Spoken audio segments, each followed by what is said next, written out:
So I'm learning about this fine structure constant. Is that what it's called? Fine structure 1 over 137, this fraction. And they can't figure out what it is. And of course, I think we live in a simulation. Duh. So if we live in a simulation, don't you need like a base parameter? Don't you need something that is dimensionless to create like your base case in the recursive function? So let's say there's a function that assigns values to every quark, atom, everything that carries a value or parameter, it gets assigned. Well, where does that assignment come from? I'm thinking this fine structure constant could be that. It could be, since it is dimensionless, it can give attributes to atoms, but it could also give them to photons. It could give them to quarks, and it could give them to, I don't know, electrons, whatever, right? Since it's dimensionless and since it has no unit, it can just be the base case. So if you move this to like 1 over 138, every single other constant, what I'm arguing is every single other constant, every other number in the universe would change. So I think this thing is like every recursive function needs a base case defined. So if there's a function, a library, let's say in computer programming terms, let's say there's a library of constants. When that's called in a function, it needs its base case defined. Else you get infinite recursion. You get a broken program. So I think this number could be the base case in the recursive function, and it gets called, and then it assigns to all the other particles, fields, their values. I don't know. I've watched about 18 minutes about this thing, and that's my theory on it. Just two thoughts. So, like, one, the first one, you said before that you were worried that our universe has a recursive error, Yeah. like a problem. Is this like a solution to that Oh, problem? yeah. Like a patch to prevent a recursion? Yeah, why did I think it was a recursive function without the base case defined? I'm trying to remember why I thought that was happening. Oh, because black holes eat black holes, isn't that why? Yeah, I think you were talking about black holes. Yeah, I was talking about the recursion of black holes and how you ultimately end up with an infinitely large, Yeah. which is probably what we're in.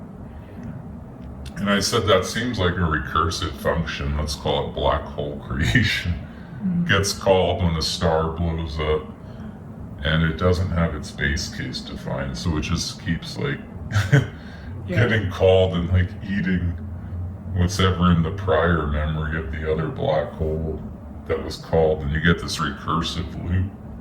Okay. So does this solve that? No, because that's a recursive base case error specifically in the black hole function. Yeah. This must be, when you power up the program, this must be one of the first things called. Because it must set all the parameters. So a black hole in the simulation must come way later. So when it's called and created, this software is obviously able to write itself.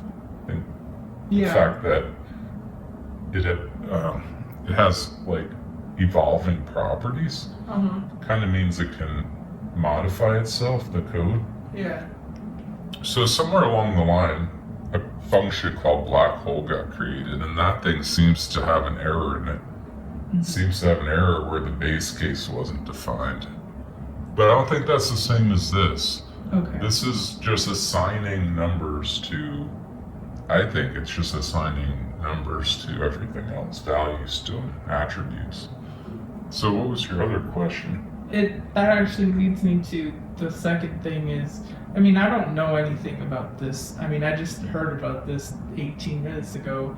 But, I mean, just based on concept, it sounds like, it reminds me a lot of the Higgs field. Does it? Because the Higgs field, my understanding of it is that it provides like it defines the mass of certain particles when it Oh. bounces into it. Yeah, So it's it does. setting this sort of, it's like a null party that provides like rules for other things.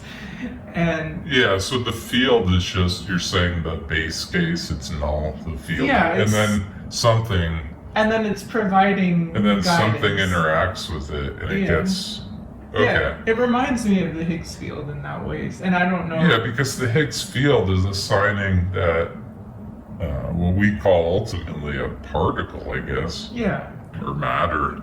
right. It's assigning that value to it. Yeah. And that's what it looks like this number is doing. Okay, so Yeah. maybe there's a relationship between these Well, two. this number had to be, I think, called at the beginning, and it assigned the Higgs field its values. That's what I'm saying. Oh, so it's even lowered programming? It's like when you turned it on. Oh, okay. Yeah, and the reason I feel that is true is because it's dimensionless and has no units. Mm-hmm. So that says to me that it's something very primitive. It's something very deep in the program. Okay. Because later in the program you get meters and seconds, because later in the evolution of our universe, our world, you get distances and Mhm. velocities. When you get those, you can get units, you know? Yeah. But at the beginning, you don't really have a unit. You might have something like this, Hmm. right? So Yeah. 1/137 with no units, no properties, nothing. Yeah. I don't know. It seems like it's a base case to me. It's like the baseline, the base case. It's the thing that is assigning all that other stuff, the Higgs field value, which then gives values to other things. See, these are self-calling functions. You know, the Higgs field is kind of called all the time. It's everywhere around us right now. Mm-hmm. So it's everywhere at once, at least where we're rendering. So it's here right now in this room. Mm-hmm. But it's calling, you know, a particle interacts with it, or something interacts with it, a charge, and you get a Higgs boson particle. Yeah. Well, that's defined by the Higgs field. Right. The Higgs field was defined by something. That's what I'm saying. I think it's this thing. Okay. Yeah. So there's all these other functions everywhere else. The Higgs field is a function, you know. It's interesting how the lower you get, the more neutral the programs Yeah, are. you get like units missing. They become like very like flat, and like they're just giving dimension to everything else. Yeah. This thing is dimensionless. Yeah. You know, Feynman said this thing was written in the hand of God, because I think by that statement, he's getting to what I'm saying here. This is very low level. That's kind of how I interpret his quote, that it's the hand of God. I would just say, you know, my quote would be, this is something very low level. Yeah. This is like writing in like hexadecimal machine code. Yeah. Like this is low level stuff. Yeah. Yeah, this is some low level, like self-calling, most likely a self-calling function that when it's called assigns values to other things, and those values might be random. They might be.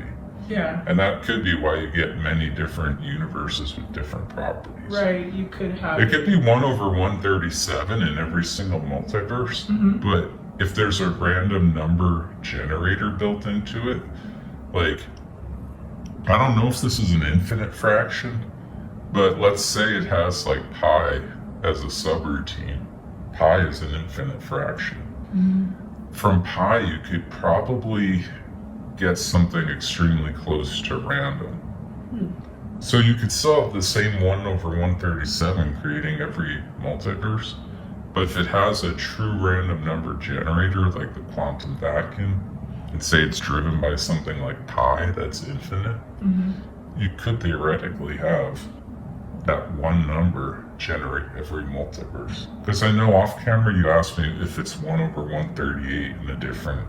Yeah. I don't think it has to be. It just has to be 1 over 137 and have randomness actually programmed into it. Mm-hmm. And that's the same as being some other fraction, right? Yeah. Yeah, because you're getting different values through the random number generator. Oh, okay. And that's probably more efficient.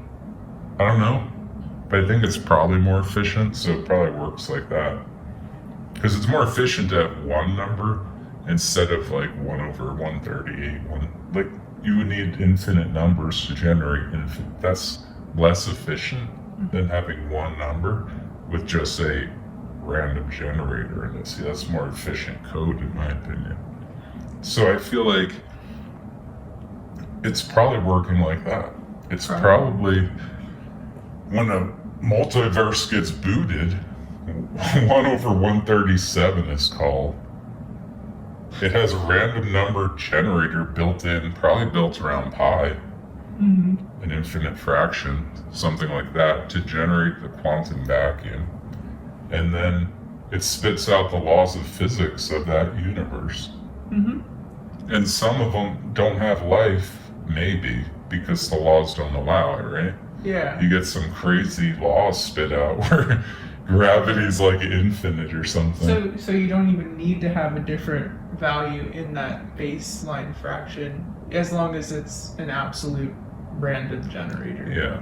And that would create the multiverse situation. The only problem with the random number generator baked into 1 over 137, like that initial program, would be that over a long enough timeline, that random number generator would generate the same universe. Literally the same one. Yeah, it would have the same exact properties. Yeah. So it might not evolve the same, but what would stop it from evolving the same? You know? It would literally have the same exact parameters. I think we've talked about that. That like in I don't want to go on a tangent about that, but that's something. We're already running like 10 minutes or 20. But that's a problem doing it that way. So maybe it is like 1 over 138, 1 over 139. Maybe it's just like each one does get its own. Oh. So you don't get the same. Oh, that's an interesting idea. Yeah, so you don't get this, because if you have a random number generator, it'll generate the same eventually, right? But if you get different values in the baseline fraction, and then the question is, what's creating those fractions? What's creating 1 over 137? There's got to be another algorithm above it. It's turtles all the way down. It's recursive. I always say recursion is everywhere, which is proof we're in a simulation, and that's more proof. Whatever created 1 over 137, if it doesn't work on a random number generator, that thing is creating 1 over 138 too. Yeah. And then you get, if it's creating that, you gotta start asking, what is that? I think you have to ask that either way, actually. What is that thing?